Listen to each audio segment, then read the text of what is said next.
Welcome into the 5A Boys Basketball Preview Show on High School Rewind. I am Dusty Litster. Thanks for joining us. Pleased to be joined by Dane Stewart and Vince Francis, who's behind the camera and doing the editing for this. We're excited to bring this to you and talk about the boys basketball season. We talked about it just last night. I was talking about the basketball game, traded in cleats for high tops, and excited to get into the basketball season. This should be a lot of fun, and we're at Bingham High School right in front of the trophy case. Could be a lot of fun this year, Dane. There is a very dominant team in this state. Yeah. We'll talk about them. Lone Peak, the reigning 5A champions, three-peat champions. But gone is Eric Mika, who's playing very well, should add. Top 10 freshman in the state, or in the country, rather. Yeah. And then losing Nick Emery and a couple other players off that team, Toulson, but looking to reload it and defend their championship, their title, and win 4 in a row for Coach Quincy Lewis. Should be a lot of fun. Yeah, and the early signs, it looks pretty good. I mean, he returns Haas, right? Haas is back, and he's got a number of great players there still to build around. It's going to be a very fun Region 4. It will be. It is a deep region, very similar to the football season, translating onto the hardwood, and it is going to be fun. But as you mentioned, the preseason number 1, as well they should be. Yeah. This is a team that did not lose a game in state last season. They won the state title game by 30-plus points last season. They were dominant throughout and looking to reestablish that this year. Absolutely, and that region will be a lot of fun. Had a chance to see American Fork that played last night, and this is a team that has a couple of D1 prospects on their team. Andrus is going to go play at BYU. Yep. You got a couple other kids on that team that are very good, big down low in Rollins, another post player for that team, and then young Brandon Bailey is one of the other better players in that region.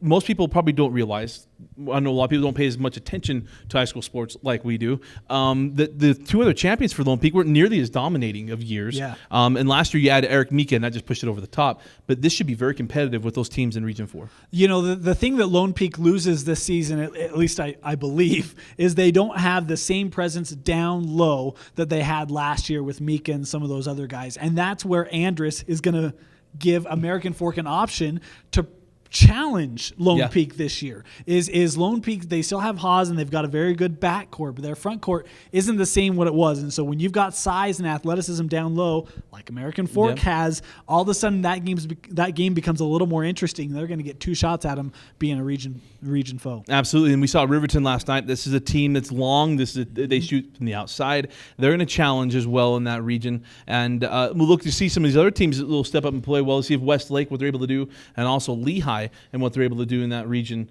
looking forward. And then Pleasant Grove, can they make a run and take some of that young talent they had a year ago and try to do something as well? And I actually think this is going to be a very good year for Pleasant Grove. I'm going to get on that one early here for basketball season. I think Pleasant Grove will come out of this region and get a playoff spot. I think they return a lot of talent, as you mentioned, going to be very strong. Riverton, you mentioned it, they looked really good last night. The surprising thing is they lost a lot of players off last year's team. And they run a faster offense now. Yeah, Holm is gone, and he was committed to play basketball D1, and so I wasn't so sure how Riverton was going to look, but they sent notice very early this season with a big come-from-behind victory last night against Bingham. You mentioned up and down the floor, and certainly going to be a fun year for Region 4. Absolutely. And then Region 3, this is an interesting region. Yeah. Alta seems to be the odds-on favorite. They returned 4 of their 5 starters from a team that lost in the state championship game, a young team as well. It'd be fun to see really how this team melds together and take a look at Brighton. They lose everybody. Yep. Bring back Brock Miller, lost all 5 starters to graduation.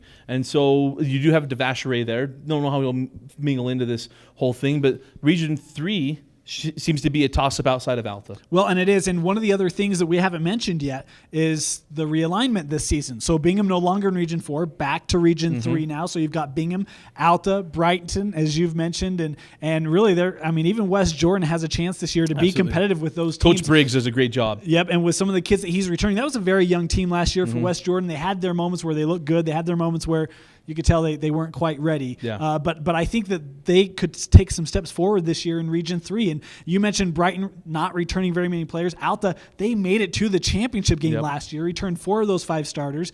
They've got some size down low. They've got great guard play. The Hawks look to be very, very well set up for this basketball season. And it should be fun to see that, to see how that's going to shake out within Region 3 because of the whole way that it's going to work. Region 2, Dane, this is an interesting region. This is just like the football season. In Region 2, could it be that Taylorsville wins the football region championship, it turns around and wins the basketball championship, because every year we expect them to win the baseball championship. Yeah. But can they get Both, because last night they got a come from behind win against West Jordan in amazing fashion, 80 to 79, get the big win. Can they make a run in Region 2 and take this championship game? They're my preseason pick to win Region 2. As I was looking at this, they returned some very good players. It was a really young team last year, and they had that play-in game against West to get to the playoffs. They had an okay season last year. They were tied for that number 4, but with the talent that they return, I honestly think this team could do it with Warren and Freeman. Those two guys are solid kids that you can build a program around, and right now that's what Taylorville is trying to do. I think they can come out of this region, as you mentioned, region champs, and being a co-champ in football and an opportunity to be a champ here in basketball. Yeah. What a year it could be for the Taylorsville Warriors. It would be very interesting. And some of those other teams in that region, Hunter, who Yep. could really figure into the mix in this region and make some noise. Well, and even Cottonwood. Cottonwood now is in Region 2, and I think that's pretty favorable for them, much like it was for football, where they could, get in the playoffs again. So this Region 2, I think it's a little more wide open, similar to football, right? It's a little more wide open, but that always leads for fun play and fun teams to come up and kind of surprise you. Absolutely. It means that we spend more time there. Yeah. When you make it intriguing, we find our way into your school. Region 1. There's always one team in Region 1, and that is the Davis Darts. Yeah, one of the better coaches, and Coach Jay Welk, one of our favorites here, High School Rewind. I always enjoy Coach Welk. You have a Gonzaga now bound Jesse Wade heading up to go play for the Zags, and Coach Few next season, coming back for a year where a little bit of disappointment. They started out very strong, Abel Porter and crew, they were rolling, and then something happened where it just wasn't clicking going through the state tournament. Basketball is such a funny sport. It's all about peaking at the right time. It almost seemed like the Darts peaked a little early. Early last season, I really thought that the Darts were maybe the only team that could challenge Lone Peak. Now, I'm not saying they beat Lone Peak, but I'm saying could give them a game, keep it within 15 to 20. And things just, they were not clicking near the end of that season. And you saw some shooters that kind of lost their touch. Not Wade. Wade was fantastic pretty much all year long, but some of their support players didn't quite have it late. Hallie and Colliker down low. They were big, but they kind of went away from it and got a little too heavy on the guard play, I think, a little bit for the Darts. They lose both of those players. That's going to be a big thing for the Darts this year, is losing Hallie and Colliker. Man, they were big down low, so tall, and were just a very difficult matchup defensively. I think Morel's probably going to be one of their bigger guys down in that front court. Going to be a tough challenge for him to step up, but he's a physical guy who saw a lot of minutes last year off the bench, and he can certainly provide that for the Darts. What's going to be not nearly as fun this year is not going to Northridge. That was one of my favorite places last year, going seeing Christensen and Bigler, and this guy's just jacking up threes all over the court. Now Bigler comes back. Jacob Bigler, friend on Facebook. So we're Facebook friends. Make that known. It's official. They're tight. But good to see him come back and see what kind of offense they're going to be able to have, because last year was up and down the floor. They were a little bit smaller, but they had guys that came outside. They stretched the floor because of that and able to make something happen. Can Northridge make a run? Here's a bigger question, Dane. Without Skanky out at Weber, can Tesh step up in the role and then lead Weber back, and we'll get to see them here early on. Yeah, and that's going to be a tough role to fill. I mean, Skank, he got so much credibility for his scoring, and rightfully so, but he was a great all-around player. He was one of the leaders in the state for steals. He was a great shooter. I mean, he was a guy that team revolved around. I mean, he scored a lot of points, but a lot of points went through him as he would distribute the ball and get his teammates involved. They had a lot of guys last year that could provide points for him. You mentioned Tesh comes back. That's about it. They lose a lot of players off of last year's team that won that Region 1, and that's going to be they've got a lot of holes to fill up at Weber. Absolutely. Dane, let's talk about who do you expect to be, at the very end of the day, the 5 MVP?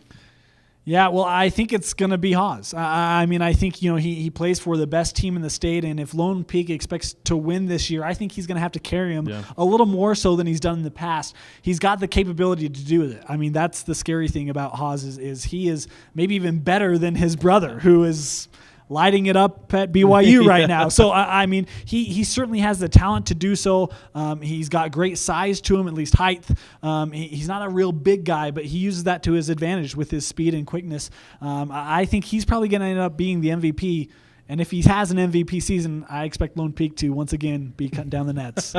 Absolutely. And I don't think, I want to say Jesse Wade and say, well, maybe regular season it'd be Wade or one of these other guys that are going to go on and play the next level. But Haas is going to have that regular season. Yeah. This is a little bit more. This Lone Peak team reminds me a little bit more of when Tyler was there, especially his freshman year. Yep. When they were coming off a tough year. Coach Lewis had a tough year the year before after Jackson Emery graduated. And Tyler Haas, all of a sudden, he and C.J. Wilcox were two freshmen that were scoring 25 points a ball game. Yeah. And this seems a little bit more of what that team might look like. Haas a little bit, I want to say dominating the ball because he's going to be the point guard. Might not have the same, plays angry as Tyler does, but he should have that season. I expect him as well. Be the 5 MVP, and if he does that, then Lone Peak will go cut down the nets. Now, I'm not doing this to mock any other team in the 5A classification. I think both of us agree. Lone Peak is going to be the 5A state champion. We both predict that. Yeah? Yeah. Okay. So who is the team below that we would take in that conversation? Again, that's not taking anything away from all these other schools, but it's what it's been. They're looking for number 4. They have the most Division I talent, but who is that other team? Boy, that's tough. I think Alta has a really great chance, and I think Davis. I think those are probably the two teams. Well, and I should probably throw American Fork in there. American Fork is going to have a couple. I shouldn't say that. You would think they may have a couple losses just because they have to play Lone Peak a couple times. Now, we said earlier they could beat Lone Peak. They've got some players that could make it difficult, and they certainly could. I think those three teams are really kind of the next level when it comes to 5A basketball. Davis also returns Abel Porter, and that's huge for them. They return their backcourt, which is very, very big because those two guys last year were so key offensively for the Darts. American Fork having the height or the size down low, and then Alta using their experience from last year. Absolutely. So the big question is going to be who's that other team? Well, I think it could be Bingham, who's here, who's school rep, because they have the size of big guys down low. But I think it's going to be Alta. You have a team that made it to the state championship game a year ago. They're returning 4 out of 5 starters. Odds are that it is the Alta Hawks. Now, if I'm going wild card, flip a coin, catch it, it's going to be American Fork. But I really do expect Alta to be that team that's going to challenge and push Lone Peak as much as they can push them. And I think it's going to be a lot of fun to see how this formulates a little bit because, again, Eric Mika was the difference maker on that Lone Peak team. All the praise went to Emery and other guys, but Mika changed really what Coach Lewis was able to do. No one has seen a big man like that in this state, maybe ever. And so take a look at it that way. It plays out a little bit different. And one of the things Alta did last year was they tried to slow the game down a lot. They tried to really reduce the amount of possessions they were giving in a ball game. And that played to their strength last year. They were able to make a charge late and had the big run in the tournament. I don't know that they're going to be an up-and-down team. If they're successful at doing that, then I think they stand a great chance to kind of be that team to challenge. But if they get into these running matches, that might not play to the strength of the Hawks. Well, Coach Barker is about playing half-court offense, getting into a set. So be very exciting. Well, the 5A classification, Dane, this should be a lot of fun. We're excited to see how it shakes out, and you'll get to see more games here on Xfinity On Demand through High School Rewind than any other place in the state of Utah to be able to see teams up and down the Wasatch Front. We'll be doing 24 games a month, getting into all these schools, getting a chance to see these kids. It'll be a lot of fun, and we hope you join us each and every week here on High School Rewind, only on Xfinity On Demand. For Dane Stewart, I'm Dusty Litster. Thanks for joining us.